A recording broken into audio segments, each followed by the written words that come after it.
जम्मू कश्मीर के कठुआ में सुरक्षा बलों और आतंकियों के बीच मुठभेड़ जारी। सुरक्षा बलों ने अब तक 2 आतंकियों को मार गिराया।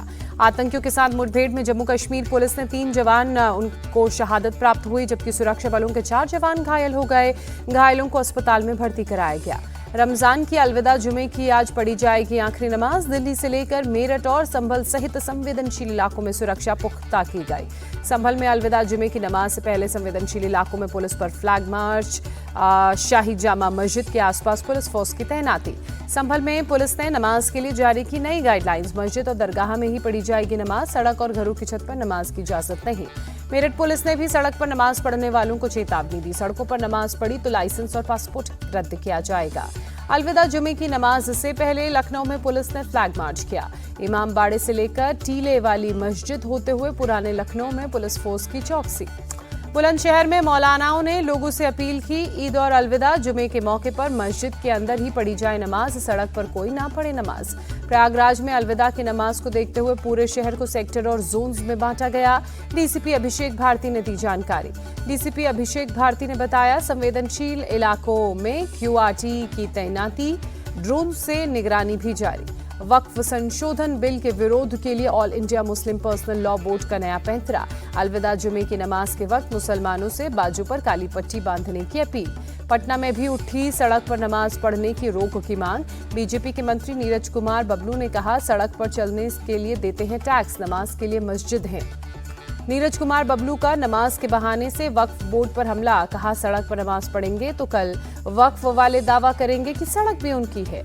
दिल्ली में नवरात्रि के मौके पर मीट की दुकानों पर बयानबाजी तेज। बीजेपी ने 9 दिन तक मीट की दुकानों को बंद रखने की मांग की। दिल्ली की तर्ज पर मध्य प्रदेश में भी नवरात्र पर मीट शॉप बंद करने की मांग। बीजेपी विधायक रामेश्वर शर्मा ने मांग की। बीजेपी की मांग पर भड़की मध्य प्रदेश कांग्रेस। कहा, राजनीति चमकाने के लिए सांप्रदायिकता का सहारा लिया जा रहा है। कांग्रेस नेता प्रमोद तिवारी ने कहा, माहौल को सांप्रदायिक बनाने में सरकार जुटी। संभल से सपा सांसद जियाउर रहमान बर्क ने गाइडलाइंस पर सवाल उठाए। कहा, सड़क पर शोभा यात्रा तो फिर नमाज क्यों नहीं, छत पर नमाज से कैसे रोक सकती है पुलिस। सपा सांसद अवधेश प्रसाद ने कहा, किसी भी धर्म पर पाबंदी लगाना संविधान के खिलाफ। सपा विधायक अबू आजमी ने कहा, बीजेपी सरकार की यही कोशिश होती है कि मुसलमानों को कैसे तंग किया जाए। हरियाणा में ईद अब गैजेटेड हॉलिडे नहीं, नायब सरकार ने लिस्ट से हटाया। वित्त वर्ष की क्लोजिंग का हवाला दिया। मुस्लिम कैदियों को लेकर भोपाल सेंट्रल जेल प्रशासन का फैसला। ईद पर परिजनों से खुली मुलाकात का नहीं मिलेगा मौका, सामान्य तरीके से मुलाकात। रामनवमी पर बंगाल में शस्त्रों के साथ निकलेगा जुलूस। बीजेपी नेता दिलीप घोष ने कहा, हम पुलिस को जानकारी देंगे पर परमिशन की जरूरत नहीं। दिलीप घोष के बयान पर टीएमसी नेता जयप्रकाश मजूमदार ने कहा, पिछले साल जैसे जुलूस निकाला था वैसे ही निकलेगा। जयप्रकाश मजूमदार ने बीजेपी को जवाब दिया। कहा, बंगाल में भाजपा न कभी सत्ता में आई है और न कभी आएगी। बंगाल बीजेपी नेता शुभेंदु अधिकारी का दावा, इस बार हिंदू हित में काम करने वाली सरकार बनेगी। अर्जुन सिंह के घर के बाहर हुई फायरिंग पर केंद्रीय मंत्री सुकांत मजूमदार का बड़ा बयान। कहा, अर्जुन सिंह बीजेपी छोड़ टीएमसी में चले गए, इसलिए ये हमले कराए जा रहे हैं।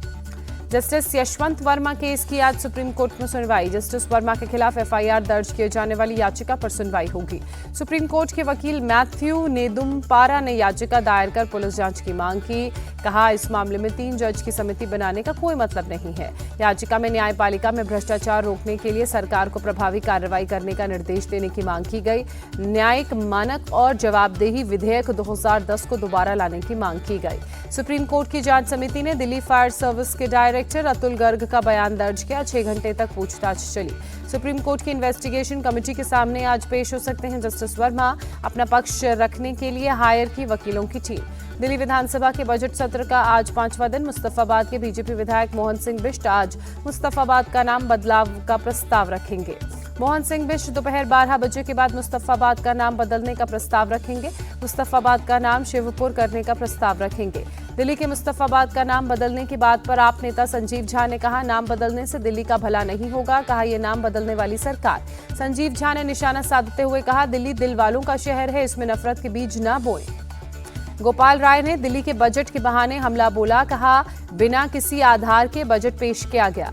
गोपाल राय का बयान, बोले, बिना आर्थिक सर्वेक्षण के सदन में बजट पेश किया गया। सरकार की तरफ से कोई गंभीर कोशिश नहीं हुई। संसद के बजट सत्र पर कांग्रेस नेता हरीश रावत का बयान, जब तक पीठासीन व्यक्ति दलगत राजनीति से ऊपर नहीं होगा, संसद कभी शांतिपूर्वक नहीं चल पाएगी। लोकसभा में इमिग्रेशन एंड फॉरेनर्स बिल 2025 पास। चर्चा के दौरान गृह मंत्री अमित शाह ने कहा, हमारा देश धर्मशाला नहीं है कि जो चाहे चलाए। रोहिंग्याओं और बांग्लादेशियों पर बरसे गृह मंत्री, कहा इन्होंने अगर देश में अशांति फैलाई तो सख्ती से निपटेंगे। पश्चिम बंगाल सरकार पर गृह मंत्री अमित शाह का अटैक, कहा बंगाल में ममता सरकार के चलते घुसपैठिए आते हैं, कई बार चिट्ठी भेजी लेकिन फेंसिंग के लिए जमीन नहीं दी। अमित शाह ने विपक्ष के घुसपैठ के सवाल का जवाब दिया, कहा 2026 में जब बंगाल में बीजेपी की सरकार बनेगी तो घुसपैठ का ये रूट हमेशा के लिए बंद हो जाएगा। अमित शाह ने सीएए का हवाला देते हुए कहा, पीएम मोदी के नेतृत्व में पड़ोसी देशों में उत्पीड़ित 6 समुदायों को भारत में शरण दी जा रही है। टीएमसी ने अमित शाह के आरोपों को बताया झूठा। सांसद सौगत रॉय ने कहा, केंद्र सरकार खुद सीमा पर बाड़ लगाने में देरी करती है और हमें दोष दे रही है। इमिग्रेशन एंड फॉरेनर्स बिल पर बोले कांग्रेस सांसद गौरव गोगोई, सरकार अपने आलोचकों की भारत में एंट्री बैन करना चाहती है।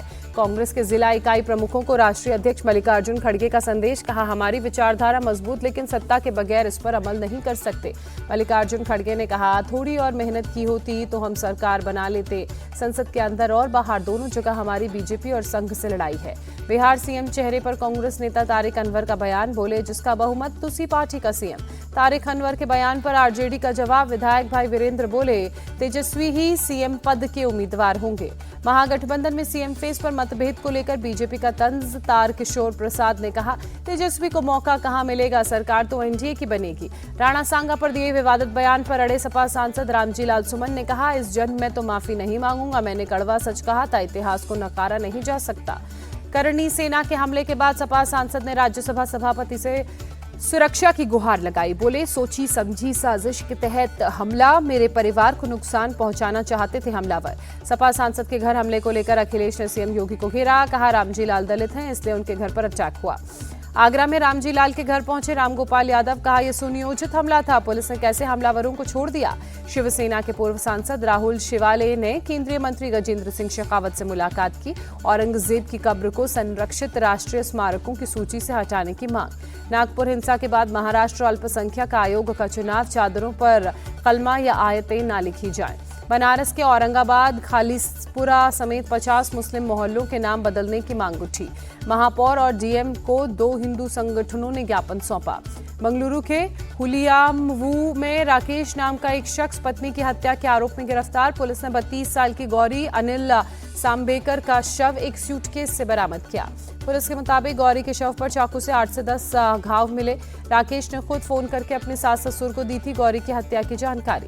पुलिस के मुताबिक राकेश को पुणे से गिरफ्तार किया गया। पुलिस राकेश को पुणे से बंगलुरु लाकर करेगी आगे की कार्रवाई। मेरठ और जयपुर के बाद मुजफ्फरनगर में एक पत्नी पर लगा पति को कॉफी में जहर देने का आरोप। मेरठ के अस्पताल में गंभीर हालत में भर्ती है अनुज शर्मा। अनुज शर्मा की बहन का आरोप, अनुज की पत्नी पिंकी का अपने भांजे के साथ था प्रेम संबंध, दोनों में अक्सर होती थी मारपीट, पुलिस तक पहुंचा था मामला। अनुज की बहन के मुताबिक मेरठ कांड को देखकर पिंकी ने अनुज की हत्या की योजना बनाई। 25 मार्च को कॉफी में जहर देकर मारने की कोशिश की। अनुज के घर वालों की शिकायत पर पुलिस ने हत्या की कोशिश का मामला दर्ज किया। फिलहाल मामले में जांच जारी। घायल बदमाशों को अस्पताल में भर्ती कराया गया। पुलिस बदमाशों से पूछताछ में जुटी। लखनऊ में यूपीएसटीएफ ने फर्जी कागजात के आधार पर खाली प्लॉट को बेचने वाले गैंग का पर्दाफाश किया। 6 लोगों को मामले में गिरफ्तार किया। पकड़े गए लोगों ने लखनऊ विकास प्राधिकरण के फर्जी डॉक्यूमेंट्स के आधार पर 70 से 80 फर्जी रजिस्ट्री करवाने की बात कबूली। एक आईएएस का प्लॉट फर्जी तरीके से बेचने पर गैंग का भंडाफोड़ हुआ। कन्नड़ अभिनेत्री रान्या राव को नहीं मिली राहत, सेशंस कोर्ट ने जमानत देने से इनकार किया। यूपी के बुलंदशहर में डीजे पर डांस के दौरान हिंसा, विशेष समुदाय के लोगों ने लाठी डंडों और ईंट पत्थरों से हमला किया। राजस्थान यूनिवर्सिटी के doctor Bhimrao Ambedkar central library का बुरा हाल, लाखों रुपए की कुर्सी टेबल खराब हो रहे हैं। दिल्ली के जापान में सीईओज ने प्रधानमंत्री मोदी से की मुलाकात। डेलीगेशन में कई मुद्दों पर रखी गई अपनी बात। बैठक के बाद सीईओज ने कहा, भारत और जापान के रिश्ते बहुत अच्छे, जापान के लिए भारत में निवेश करना बहुत बड़ा अवसर। जयपुर में मुख्यमंत्री भजनलाल शर्मा ने गृह विभाग के साथ समीक्षा बैठक की, कई मुद्दों पर अधिकारियों के साथ चर्चा। जयपुर में पुलिस विभाग को वाहनों की सौगात, मुख्यमंत्री भजनलाल शर्मा ने हरी झंडी दिखाकर रवाना किया।